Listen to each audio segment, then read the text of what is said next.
जरा सोचिए, करोड़पति बनने के लिए आपको एक सीक्रेट मैप मिल जाए जिसमें क्लियरली लिखा हो कि कहां से स्टार्ट करना है। आप क्या करोगे?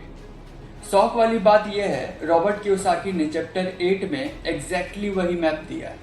लेकिन प्रॉब्लम यह है, ज़्यादातर लोग मैप को देखकर भी जर्नी स्टार्ट नहीं करते क्योंकि उन्हें डर लगता है, डाउट होता है और वो एक्सक्यूजेस बनाते रहते हैं। तो क्वेश्चन है, आप उन लोग में से हो जो वेट करते हैं या फिर आज से अपना फाइनेंशियल फ्रीडम का जर्नी शुरू करो। रिच डैड कहते थे, पैसे बनाने के लिए सबसे पहले स्टेप क्या है? एक रीज़न ढूंढो। एक लड़का था रोहन, उसने डिसाइड किया उसे पैसे सिर्फ अपने लिए नहीं बल्कि अपने पेरेंट्स को फाइनेंशियल सिक्योरिटी देने के लिए चाहिए। जब भी उसका मन थक जाता या रिस्क लेने से डर लगता, उसने अपने रीज़न याद किए और फिर एक्शन लिया। आज वो फाइनेंशियल फ्री है। तो आपका वाई क्या है? अगर आपका वाई स्ट्रॉन्ग नहीं तो आप कभी स्टार्ट ही नहीं कर पाओगे। अब अगली बात, आपकी चॉइसेस।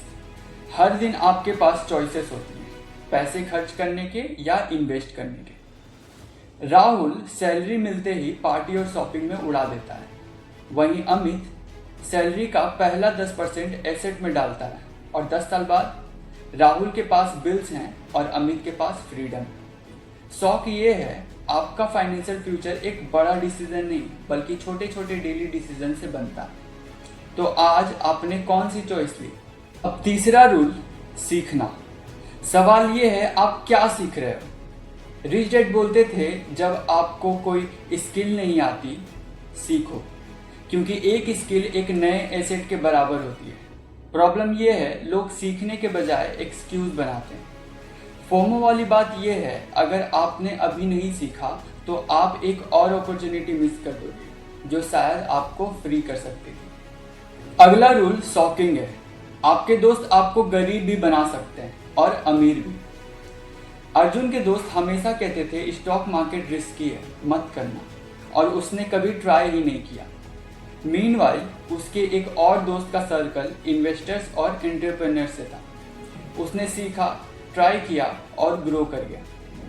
आपके आसपास वाले लोग आपको पुल कर रहे हैं या पुश? रिच डैड बोलते थे, एक फॉर्मूला सीखो, उसे मास्टरी करो और फिर अगला फॉर्मूला सीखो। लेकिन लोग एक ही जगह अटके रहते हैं। सोचो, अगर आपने सिर्फ एक ही स्किल सीखी और उसी पे डिपेंड किया तो क्या आप फ्यूचर के नए चैलेंजेस फेस कर पाओगे? ये रूल सबसे इंपॉर्टेंट है। पहले खुद को पे करो। एक एम्प्लॉय हर महीने बिल्स पे करने के बाद बचा हुआ पैसा बचाता था, रिजल्ट कुछ भी नहीं बचता। दूसरा एम्प्लॉय पहले अपना 10% एसेट में इन्वेस्ट करता, फिर बिल्स पे करता, रिजल्ट 10 साल बाद उसके पास एसेट थे जो उसके बिल्स पे कर रहे थे। सोचो, आप खुद को पे पहले करते हो या आखिरी में? रिच डैड कहते थे, प्रोफेशनल्स को पे करो जो आपको नॉलेज और रिटर्न्स दिलाए। चीप एडवाइजर लेने से आप ज़्यादा पैसे खोगे। शॉकिंग फैक्ट ये है कि एक अच्छा एडवाइजर आपको 100 गुना रिटर्न्स दिला सकता है। बी एन इंडियन गिवर, मतलब हर इन्वेस्टर में सोचो कि एग्जिट स्ट्रेटेजी क्या है।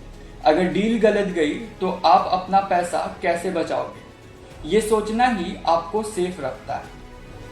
लग्जरी लेने का शौक सबको होता है, लेकिन गरीब लोग पहले लग्जरी लेते हैं और बाद में रिग्रेट करते हैं।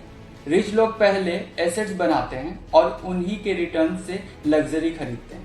क्वेश्चन है, आप लग्जरी एसेट से खरीदते हो या लोन से?